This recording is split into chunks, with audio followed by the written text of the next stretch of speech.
Nas entranhas do Brasil colonial, onde o ouro e o sangue escorriam pelas ruas de Paraty e Salvador, um conhecimento proibido circulava entre as mãos calejadas dos escravizados, nos bolsos discretos dos padres renegados e nos esconderijos dos quilombos mais remotos.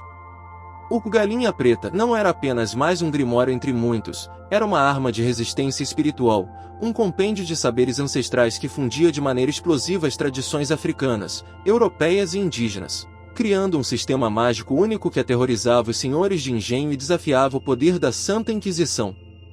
A história deste livro maldito começa nas profundezas do século XVIII, quando o Brasil sangrava sob o jugo colonial.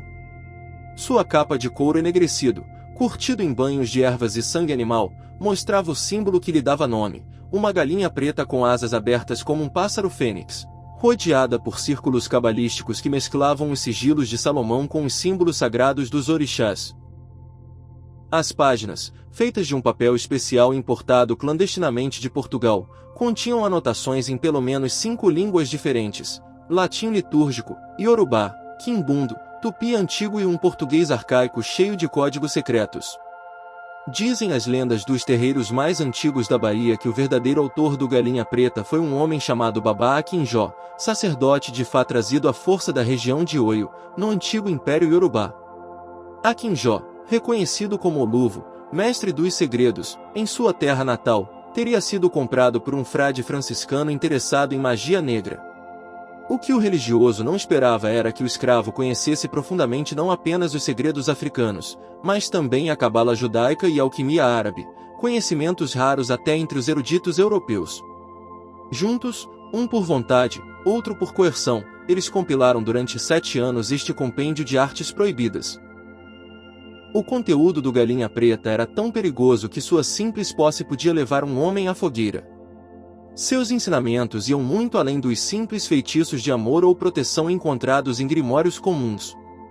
Na primeira parte, chamada As 7 Chaves da Invisibilidade, ensinava-se como desaparecer diante dos olhos dos capitães do mato.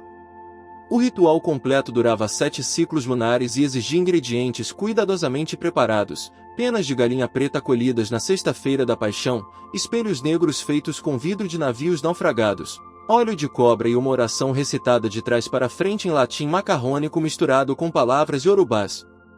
Relatos da época contam que dezenas de escravizados usaram este conhecimento para fugir, tornando-se sombras que escorregavam entre os dedos dos feitores. Mas o grimório guardava segredos ainda mais profundos. A seção intitulada Os Encantamentos do Amor Proibido continha fórmulas que as mulheres escravizadas usavam para proteger seus relacionamentos.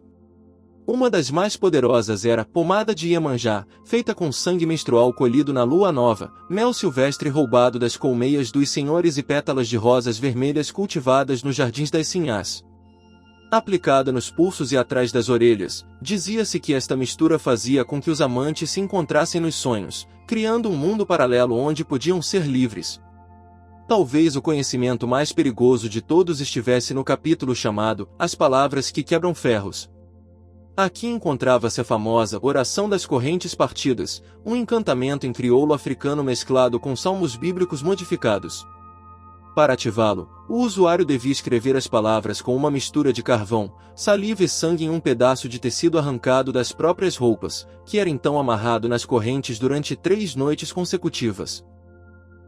Documentos da Inquisição relatam casos de correntes que se partiam como se tocadas por mãos invisíveis, deixando os capitães do mato aterrorizados. O que tornava o Galinha Preta verdadeiramente único era sua abordagem sincrética da magia. Enquanto os grimórios europeus da época focavam em invocar demônios ou santos, este livro ensinava como trabalhar simultaneamente com os orixás, os santos católicos e os espíritos da natureza indígena. Uma de suas técnicas mais impressionantes, chamada o Assento das 3 Almas, permitia ao praticante criar um vínculo entre seu orixá pessoal, seu santo de devoção e seu animal espiritual tupinambá, formando uma tríade protetora. A Inquisição portuguesa moveu céus e terra para destruir todas as cópias do Galinha Preta.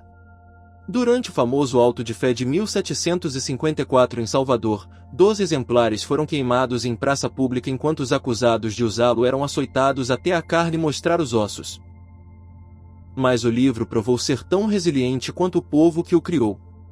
Os sobreviventes desenvolveram métodos engenhosos para preservá-lo. Alguns copiavam seu conteúdo em minúsculos pedaços de papel escondidos dentro de santos de madeira ocos, outros memorizavam passagens inteiras e as repassavam oralmente durante os rituais de candomblé. Disfarçadas como cantigas, os mais ousados chegavam a esconder páginas do Grimório dentro de missais católicos, sabendo que os padres raramente olhavam além da capa. Nos quilombos, o Galinha Preta tornou-se um símbolo de resistência. Em Palmares, disse que Zumbi dos Palmares possuía uma cópia completa, e que usou seus ensinamentos para proteger o quilombo por tanto tempo. Uma lenda particularmente poderosa conta que na noite anterior ao ataque final, Zumbi realizou um grande ritual usando as técnicas do livro, fazendo com que os soldados portugueses vissem o quilombo inteiro envolto em névoa impenetrável. Embora alguns historiadores modernos sugiram que isso pode ter sido alcançado com uma combinação de conhecimentos botânicos indígenas sobre plantas alucinógenas e técnicas de guerrilha. O destino do original do Galinha Preta permanece um dos maiores mistérios da história oculta do Brasil. Alguns dizem que Baba Akinjó conseguiu voltar para a África levando consigo o primeiro exemplar. Outros juram que o livro foi enterrado em algum lugar nas matas da Bahia, protegido por encantamentos tão poderosos que só se revelará quando o povo que o criou tiver verdadeira necessidade. Mas fragmentos de seu conhecimento sobreviveram.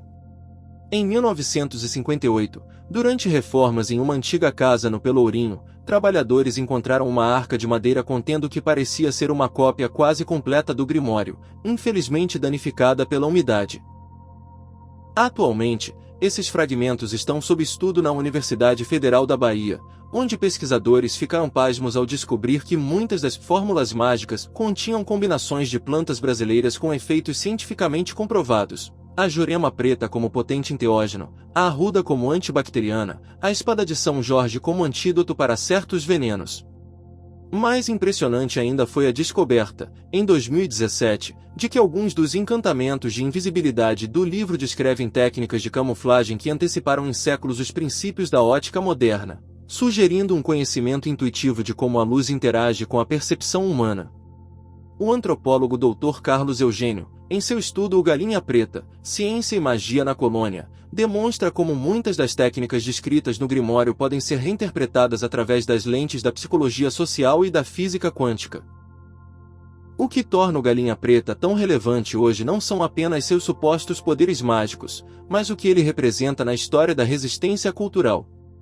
Nas páginas amareladas deste livro proibido, vemos a prova irrefutável de que mesmo sob as condições mais brutais, os escravizados africanos e seus descendentes não eram meras vítimas passivas, mas sábios, cientistas intuitivos e guardiões de um conhecimento que desafiava a própria estrutura do poder colonial. Talvez a maior lição do Galinha Preta seja que a verdadeira magia nunca esteve apenas nas palavras escritas, mas na coragem de preservá-las contra todas as probabilidades. Como diz uma antiga profecia contida em suas últimas páginas, enquanto houver um filho desta terra que lembre nossos nomes, nenhum poder no mundo poderá apagar o que fomos, o que somos e o que ainda seremos.